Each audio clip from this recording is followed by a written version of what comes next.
How come you're awake? Can't fall asleep?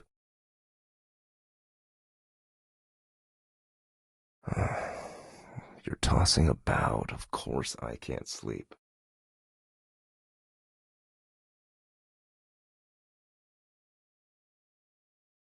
Your gown's unbuttoned. Like a little child.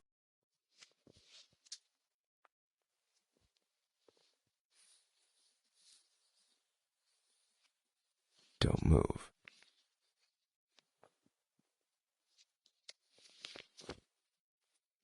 There. Now I can't sleep either. Well, are you gonna make it up to me? If you behave and go to sleep now, that's all I want. Don't toss around. Would you like to do something? You want me to tell you a story? I've never told one before. Never mind. Since we're both awake, I can give it a try.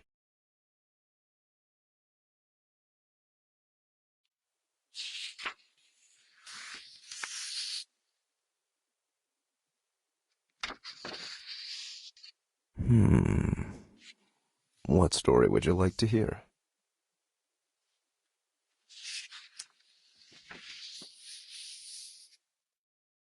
If anything will do, then let's start with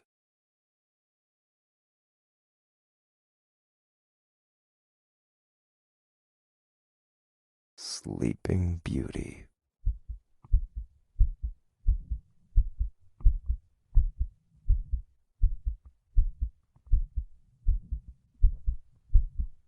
Why are you laughing? Stop laughing. Lean on me. I'll begin.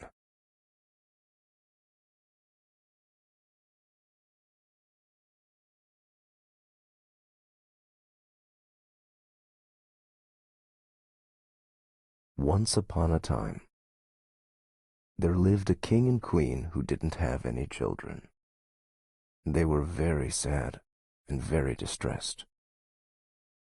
One day, when the queen was walking along the river, a little fish popped its head out of the water and said to her, "Your wish shall be fulfilled. You shall give birth to a daughter soon." After some time, that little fish's words came true.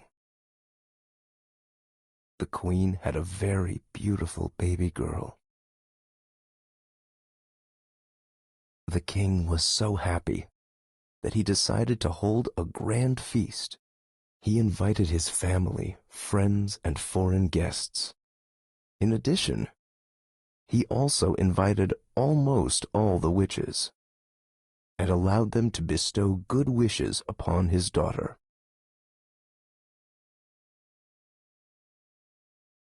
In this kingdom, there were 13 witches in total. But the king only had 12 golden plates, so he only invited 12 of the witches and left one out.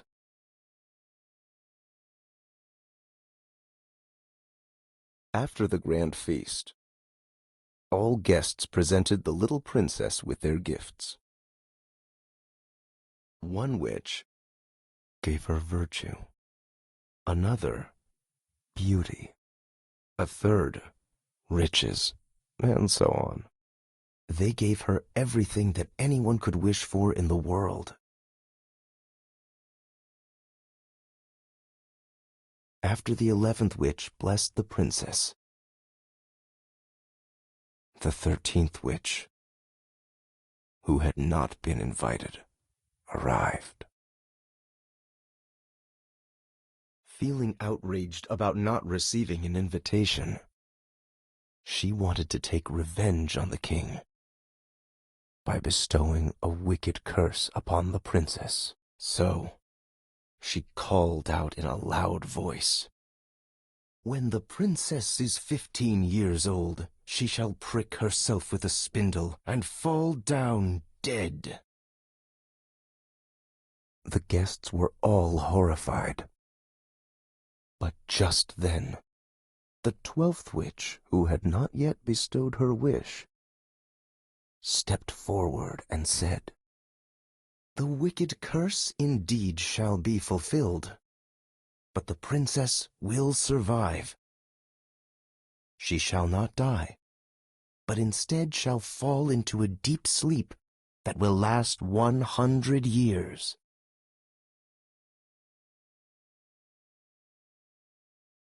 In order to prevent the princess from befalling that misfortune, the king commanded that all the spindles in the kingdom be collected and destroyed.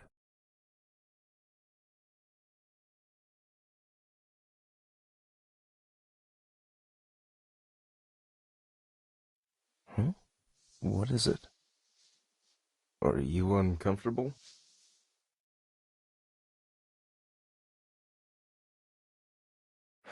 Okay, I surrender. Lie in my arms.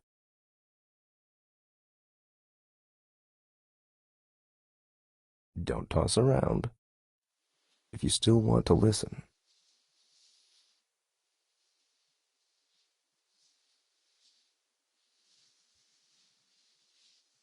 Over the years, all the blessings of the witches came true. She grew to be beautiful, gentle, and graceful. Everyone who saw her could not help but love her. On her 15th birthday, the king and queen went out and left the princess alone.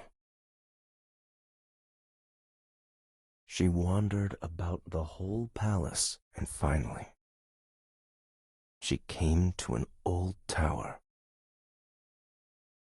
In the tower, there was a narrow staircase. At the end of the staircase stood a door. A golden key was sticking out of the lock. When she turned the golden key, the door flew open. Inside the room sat an old woman who was busily spinning flax. The princess was very interested. Stepping forward, she took the spindle and tried to spin it. But the moment she touched the spindle, she fell upon the floor and lost consciousness. The wicked curse had been fulfilled. The princess lay in a deep sleep. What is it? Dummy. You asked me to tell you a story.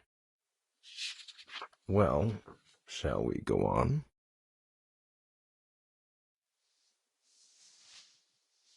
Come here.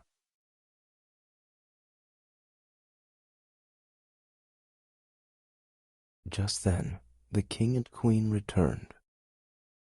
Upon walking into the hall, they fell asleep too. The horses in the stable, the dogs in the yard, and the doves on the roof also fell asleep. Even the fire in the hearth died out. Everything stood still in a deep sleep. Before long, a hedge of wild grass began to grow around the palace. Year after year, it grew higher and higher, thicker and thicker, until at last, nothing of the palace could be seen, not even the roof.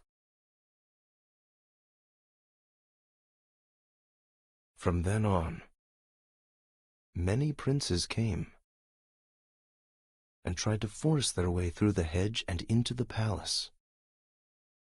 But they failed. They all ended up trapped in the thorns.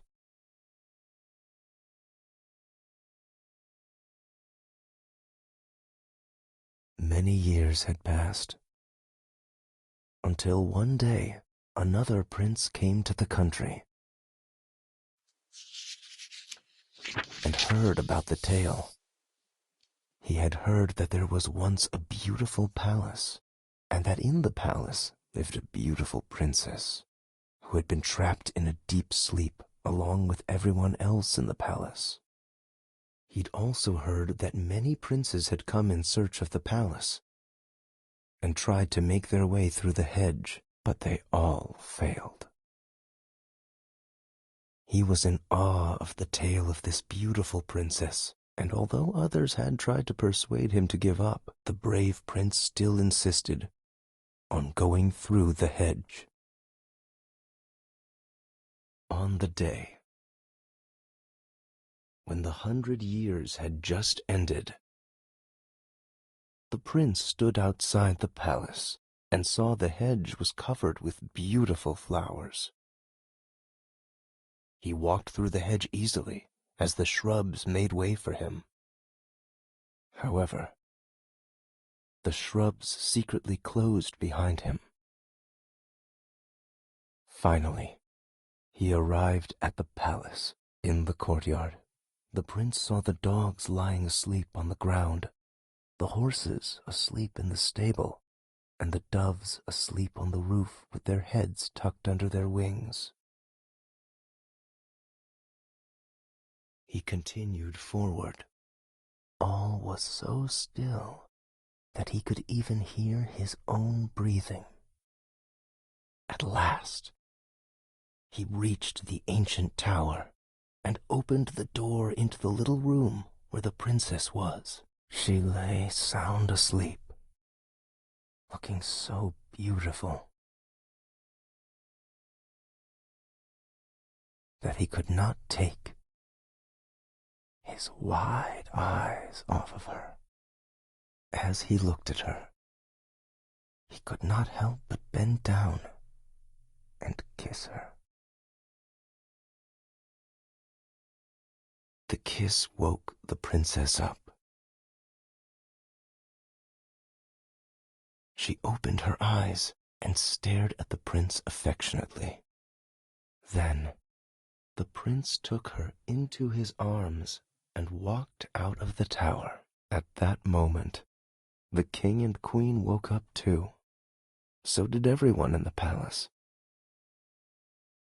They looked at each other with curious eyes, as if they didn't understand what had happened. The horses stood up and began swaying. The dogs jumped joyfully. The doves raised their heads, looked around, flapped their wings, and flew to the field. Everything was back to normal.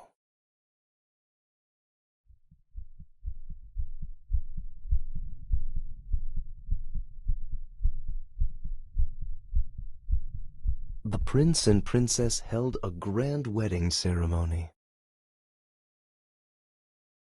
and they lived happily together for the rest of their lives. Huh? How do I feel about it?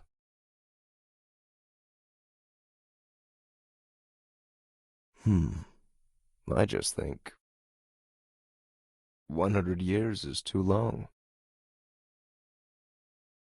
If I were the prince, I would not make my beloved girl wait for 100 years. What would I do?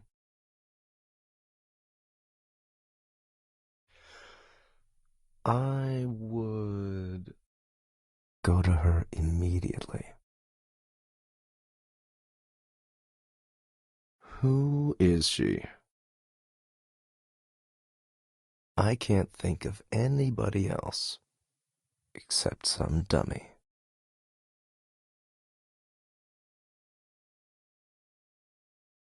Are you sleepy?